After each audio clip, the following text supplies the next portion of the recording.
என்னங்க இப்படி வரதட்சணை குடும்பம் பண்றீங்க? வரதட்சணை நம்ம பொடி தானே வாங்கிட்டு சொல்றோம். பொடி வரதட்சணை தானே. ஏமா நான் எங்க அம்மாக்கு போன் பண்ணி சொல்லி பொடி இருந்தாதான் என் புருஷன் என்னை வீட்டுல வச்சு வாழ வரேன்னு சொல்லவா? பொடி நல்லா இருக்கு, உங்க அம்மா பொடி நல்லா இருக்குமா, அதுக்காக சொல்றேன். நான் உங்களுக்கு தோசை தானே, இன்னும் எத்தனை தோசை வேணும் உங்களுக்கு? உங்களுக்கு பேச வளர்க்காதீங்க. சாப்பிட்டே இருக்கு, நான் தோசை ஊத்து நான் போதும் நான் சொல்றேன்.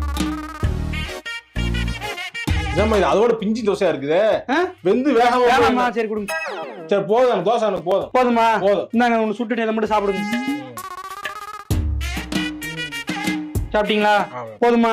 நல்லா சொல்றேன், நல்லா யோசிச்சு சொல்லுங்க. போதும் போதும். போதுமா? மாவு எடுத்து ஃப்ரிட்ஜ்ல வச்சிருவேன். போதும்மா, எடுத்து வைமா. தோசை ஊத்த மனசு இல்ல. போதும் தான் என் மனசுக்கு தெரியுது. ஆனா இன்னும் ஒரு தோசை சாப்பிட்டோம்னா கொஞ்சம் மனசு நிறைவா இருக்கு. ஏமா என்ன எடுத்து வச்சுட்டு எல்லாத்தையும்? ஏங்க கையை காஞ்சிட போகுது. கையை காஞ்சா நல்லது இல்லைங்க. கையை காய விடாம போய் இன்னொரு தோசை ஊத்தி கொடுத்தீங்கன்னா நான் சாப்பிட்டு கை கழுவலான்னு பார்த்தேன் நானு. இன்னொரு தோசையா?